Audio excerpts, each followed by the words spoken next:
Have you ever noticed that when you go to the ends of the earth to protect what's yours, you might end up throwing away something a little more important than just food? Well, that's what the Loud siblings found out in the episode I'm going to talk about today. So join me as I, SteamTeamRedubUK, CC Trainor-Ling, bring you another retro review from past seasons of the Loud House. Cue the intro!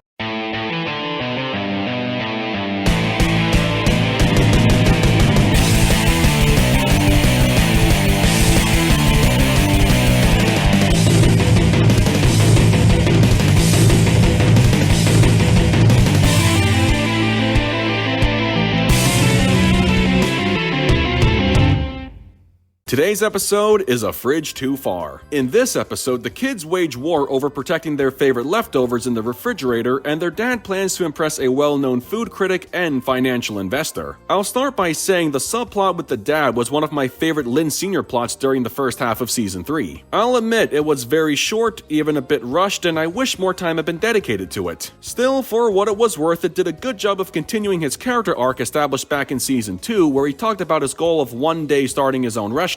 But before I continue talking about the B plot, I have to first talk about how it ties in with the episode's A plot with the kids. Conceptually, I can relate to the kids fighting over who claims ownership of certain leftovers because my brother and I did the same thing when we were kids. However, the way the kids initially went about preserving their favorite food items was, well, a little too much for my liking. They set up a series of zany cartoon traps that would go off if someone tried to swipe something that wasn't theirs. Seeing how some of the kids got physically hurt as a result of setting off those traps, I thought their little food stealing montage pushed the idea of defending what's rightfully theirs way too hard for comedic effect. From rigging the fridge to dropping a watermelon on someone's foot to launching a spring-loaded boxing glove, it really makes you wonder what would have happened if their dad was going to use those food items for whatever reason. Seriously, I have no doubt that he would have been on the receiving end of those traps because he was completely unaware of what his kids were doing, which ties into my second negative of the episode. The kids decide to use a color-coded zone system so everyone knows not to take something that doesn't belong to them. Basically, if it's not in their respective color zone in the fridge, it's not theirs to take. While I thought this was a pretty good idea, it's how the characters go about using it I have a huge problem with. Some of the kids assume one of their siblings placed something in their respective color-coded zone. For example, Luann thought the bag of uni was something that belonged to Lori, and Lisa thought the bottle of beet juice was for Lucy's homemade blood. What I don't understand is why they would simply throw those things in the trash instead of just placing those items in the correct area of the fridge. Like, seriously, Lori couldn't take 3 seconds to place the caviar in Lana's designated zone if she assumed that's who it belonged to? Seeing them nonchalantly throwing away perfectly good food and letting it go to waste just rubbed me the wrong way, and it's for reasons I don't think I need to explain.